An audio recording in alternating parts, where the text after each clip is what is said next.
पिछले कुछ घंटों से हमारे परमादरणीय प्रधानमंत्री श्री नरेंद्र मोदी के स्पीच का एक हिस्सा वायरल है। स्पीच में प्रधानमंत्री अपने 10 साल की अकर्मण्यता को छुपाने की कोशिश में अपना पुराना फेवरेट राग अलापते हुए नजर आए। सुनिए। का है, इसका मतलब ये संपत्ति इकट्ठी करके किसको बांटेंगे? जिनके ज्यादा बच्चे हैं उनको बांटेंगे, घुसपैठियों को बांटेंगे। इसलिए भक्तजन कहते हैं कि हम जैसों का करियर भी इन्होंने बनाया। बताइए, अब मैं इंटरनेट की एक अदनी सी व्यंग्यकार पीएम का फैक्ट चेक करने लगी। बट अब मोदी जी ने मौका दिया है तो कुछ सोच समझ के ही दिया होगा, क्यों? चलिए एक एक सेंटेंस का फैक्ट चेक करते हैं। और पहले जब उनकी सरकार थी उन्होंने कहा था कि देश की संपत्ति पर पहला अधिकार मुसलमानों का है।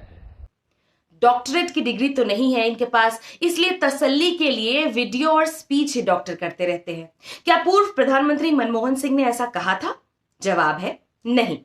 मनमोहन सिंह ने देश की कलेक्टिव प्रायोरिटीज के बारे में बात करते हुए 9 दिसंबर 2006 के अपने भाषण में एग्जैक्टली ये वाक्य कहे थे।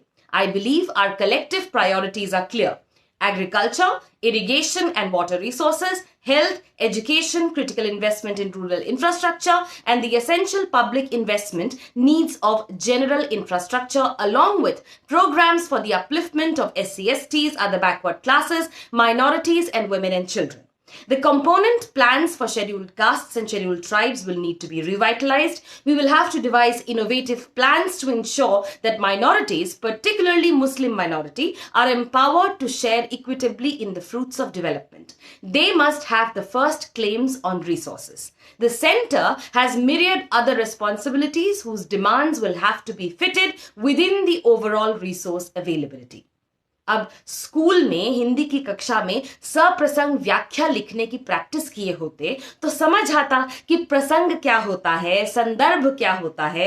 लेकिन स्कूल टाइम तो मगरमच्छ पकड़ने में निकल गया ना, इसलिए झूठ बोलने वाली आदत गई नहीं अब तक है।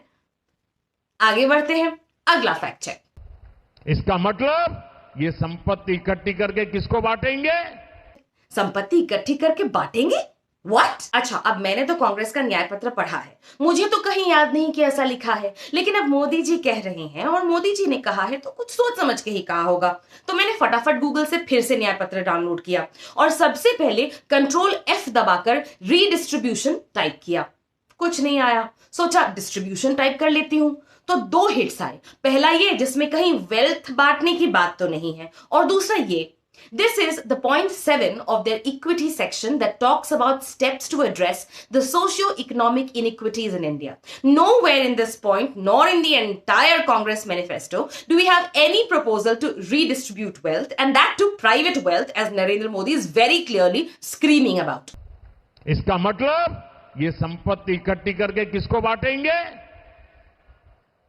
जिनके ज्यादा बच्चे हैं उनको बांटेंगे। जिनके ज्यादा बच्चे हैं?